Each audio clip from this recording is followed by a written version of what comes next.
Okay, welcome to Ancient Societies. In this first introductory lecture, I just want to get you all up to speed on what archaeology is and how do we study ancient societies. So I want to try to get you a sense of some of the techniques and source material that archaeologists use to learn about the past. And I think a good place to start with this, of course, is who am I? My name's Erlen Johnson. I have a PhD in anthropology. I specialize in the archaeology of Mesoamerica, though I work currently in the southeastern US in Louisiana. I'm an archaeologist. I've done the most work in my career in Honduras, but I've worked multiple other places as well. In terms of this class, we're going to be covering pretty much all of prehistory. So we're starting with the origins of our species and the evolution of humans from a shared ancestor with chimpanzees all the way up to anatomically modern humans. And we're going to end with a survey of several complex societies that some of which had writing systems. Our approach is going to be broad and somewhat thematic as well. So each lecture, I really want to focus in on a specific theme. So how do we study certain things in archaeology? And I think different societies in different parts of the world emphasize different features of archaeology really well. So how do we study how people move, for example? We'll be talking about Polynesian islanders moving around the Pacific as a great example of this. Or how do we study how people build large monuments? We'll talk about this from multiple perspectives, but we'll start the discussion here in the US with mound building in the southeastern United States. In terms of studying the past, we're going to be drawing from three major disciplines for this class. The first of which, and the most important, closest to my heart, of course, is archaeology. So archaeology, just to give you a sense, well, I'll give you the definition in a second, actually. The second discipline is physical anthropology. We'll get back to that. And the final one is history. So these are all three very different ways of approaching the past. What really differentiates them are the materials that they focus on. So beginning with archaeology. Archaeology is the study of the past based on what past people leave behind. So it's the study of the past based on material or things. So what do people leave that we can study today? Now, when we think of archaeology, we think of popular video games and movies. So things like Indiana Jones, Tomb Raider. I was just watching Uncharted, which is another Indiana Jones style adventure a couple days ago. It kind of made me laugh. But when we talk about what real archaeology is and what it is in popular culture, they couldn't be more different. And actually, what most of these people do in popular culture, what's happening in most of those movies is irresponsible. It's looting. It's destructive. And the point of archaeology is to study and preserve what is left behind. So we don't go busting into tombs and set traps and do all of that. We carefully and painstakingly uncover material culture from the past in order to understand how past people lived. And most of what we find is not treasure. Most of what we find is trash. But trash can be quite informative, can tell us quite a lot. So one of the things that archaeologists study are abandoned places and structures. These could be cities. These could be a campfire left by people crossing the landscape thousands of years ago. But we can tell quite a bit about how people lived based on the things that they constructed, the permanent structures and the places that they made. So how is a city laid out and oriented? Or how did they build that campfire or camp around it? In addition to places and structures, archaeologists sometimes find purposefully placed deposits These could be the tombs of people that are buried. These could be ritual caches or deposits that people buried on purpose for religious reasons or for social reasons. And these agglomerations of things, they were organized the way that ancient people wanted them to be organized in a purposeful way. And their orientation, their content, their organization can tell us important things about the past as well. We also study the trash that people leave behind. So the broken tools, the broken pots, the artifacts that people were throwing away often behind their houses as trash. This is probably one of the main things that archaeologists study, if I were to be honest. Lots and lots of trash. But you can tell quite a bit about trash. Now, think about your own lives. Think about yourselves. What kinds of things can I learn about you based on the trash you leave behind? I think there's quite a bit, actually, from everything from your gender and your identity, possibly your age, your diet, your wealth. There are lots of things we can learn based on trash. In addition to tools and things that people throw away, we can also study the plant and animal remains that they're throwing away as a way of understanding ancient diets. So what did people eat? What did they consume? And we can find these in a variety of contexts, from trash heaps to campfires with burned remains in them. And finally, we can also look at natural spaces and the broader landscape that humans were using and inhabiting. So in my own work, for my master's degree, I worked in the Dominican Republic, and I did a lot of work in caves. And it was thinking about what did people leave behind in caves in the context of these spaces, and why were caves important. And we found pottery and burned material in some caves. We also found rock art. So on the right, if you look carefully, that's actually it's a petroglyph, or an inscribed face. So you can see the mouth and the two eyes and the nose with a circle around it. That was left in a cave. So what do the ways that humans interact with the natural landscape tell us about how they lived in the past? Now, what are the ways that we study these things? One major component of archaeological fieldwork is exploration mapping. That's something that I've done quite a lot. So we have to find where archaeological sites are in the first place. And we can also analyze how they relate to one another spatially. So what is the landscape of habitation in the past? In my case with Mesoamerica, people built houses on elevated stone platforms, and those are quite easy to see today. But in places like here in the Southeast, houses might be much more difficult to see because they were built directly on the ground surface and were made out of perishable material like pole and thatch. Once we found sites, we tend to excavate those sites to uncover both the structures that were covered up and partially destroyed through abandonment. So earth and other things erode onto structures over time, walls fall down and all of that. We excavate those to see what they look like and reconstruct them. We also excavate to collect artifacts and material, or to expose these ritual deposits. So the picture of me right over there is actually exposing a burial. There's a buried individual there. So exposing a ritual deposit. And when we're talking about excavation, there's a few basic principles that are important to remember. There's the idea of uniform materialism, which was suggested by Charles Lyell. He's an English geologist from the 19th century, and essentially it's that natural processes today are mirrored in natural processes in the past.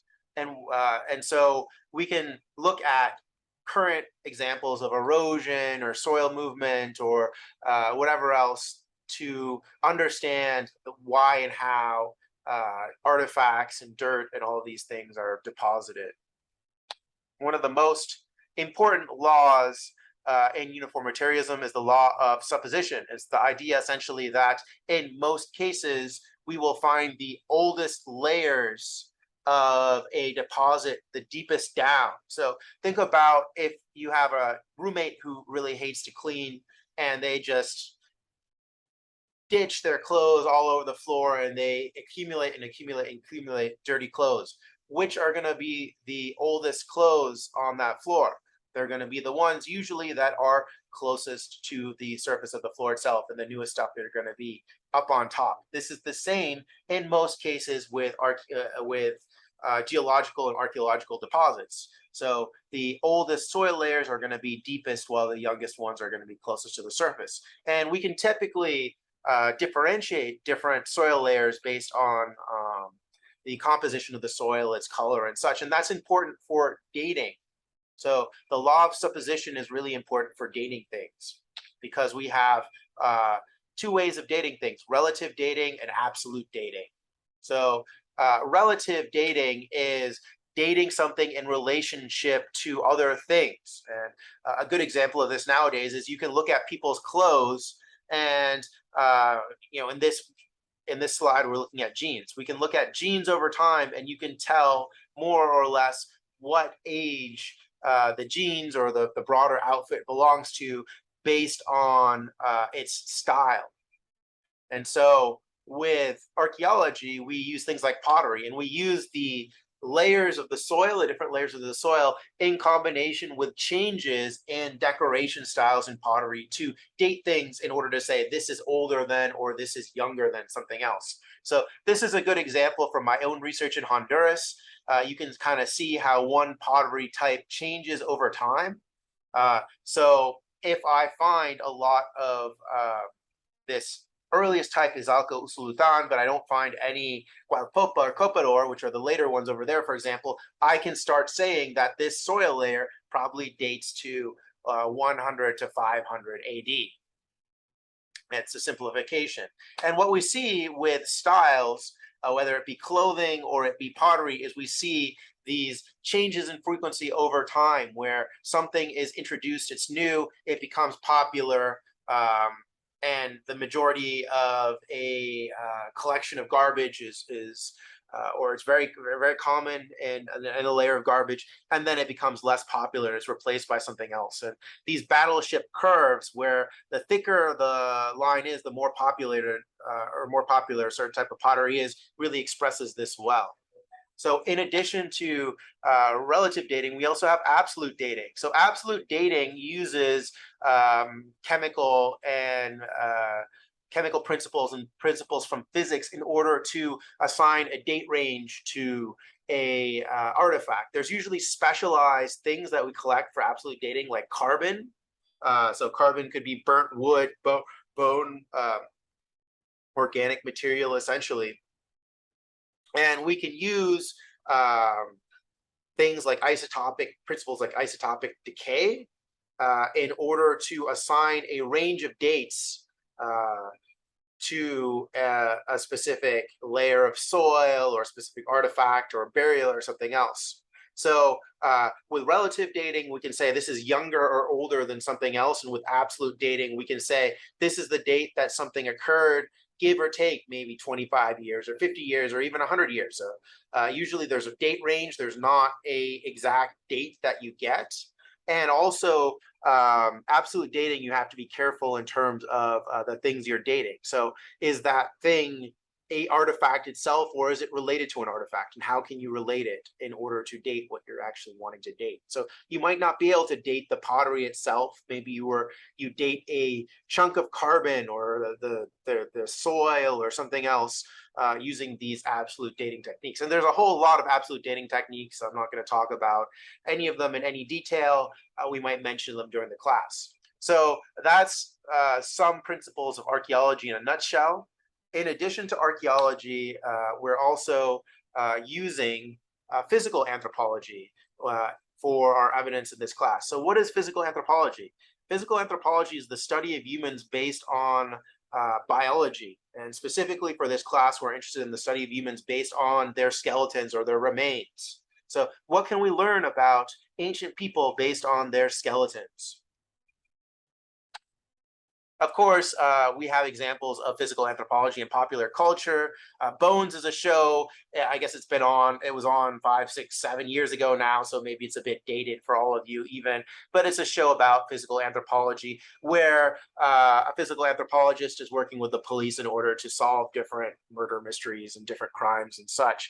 And they're using principles of physical anthropology in order to figure out how somebody died, where, when, all of these, who that person was, how to identify them, all of this. Bones is actually a somewhat more relevant example of physical anthropology than Indiana Jones is of archaeology, but still there's a lot of exaggerations and such. A good definition is it's the branch of anthropology concerned with the study of human biological and physiological characteristics and their development. For us, though, for this class specifically, we really hone in on a sub branch of physical anthropology, which is paleoanthropology.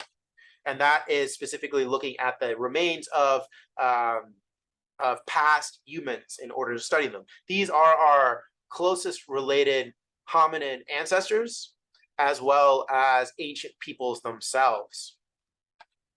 So we can, and when we're talking about paleoanthropology, we're specifically looking at skeletal remains. These are some burials that I found in Honduras. It's just fun to share those and put those up.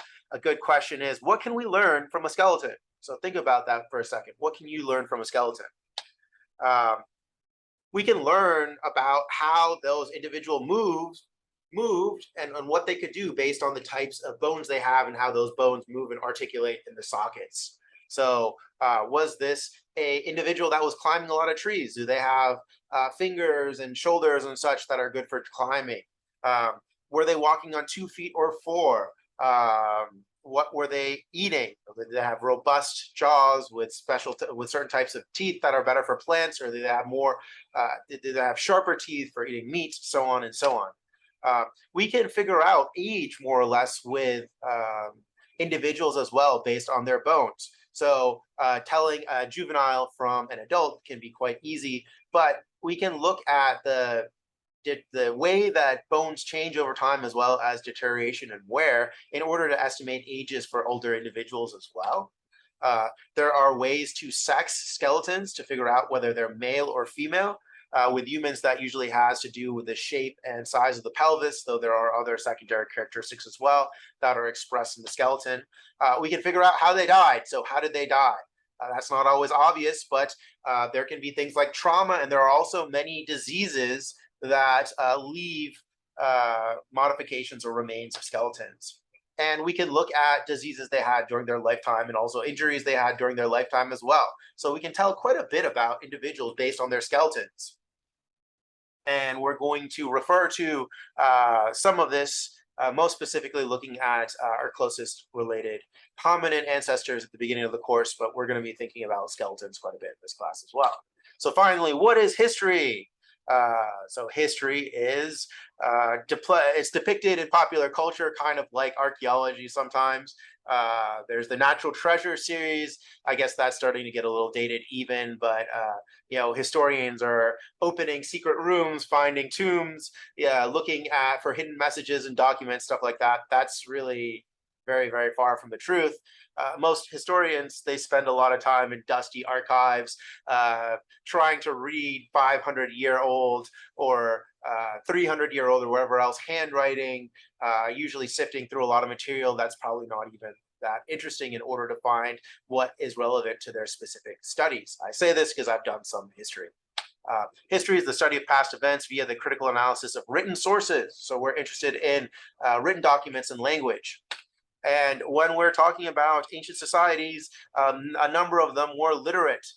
They were writing ancient texts on different mediums. So we'll talk about cuneiform, which is the Near Eastern Sumerian form of writing. It was a form of writing that was written on clay tablets that were often fired.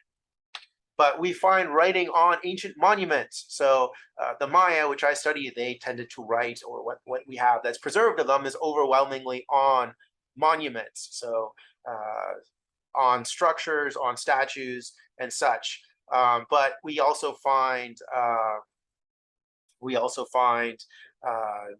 more intimate texts like these clay tablets, which write about everything. We find books sometimes. We find graffiti. There are different forms of text.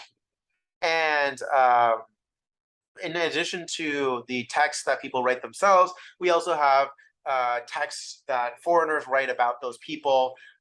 We can refer to this sometimes as, especially when we're talking about Westerners, we refer to this as ethnohistory. But there can be a great example of this is from Angkor Wat, which we'll be talking about later, where we have Chinese merchants coming to Cambodia and writing about it. We have more descriptions from these Chinese merchants than we do from the Cambodians themselves, who were mostly had texts preserved on monuments. So what are some issues with historical texts?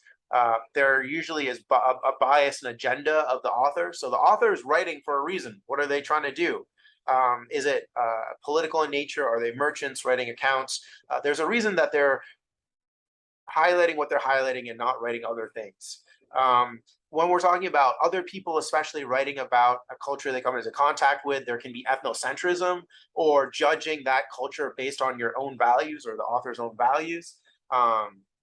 There are some things that are more popularly written about and others that are not.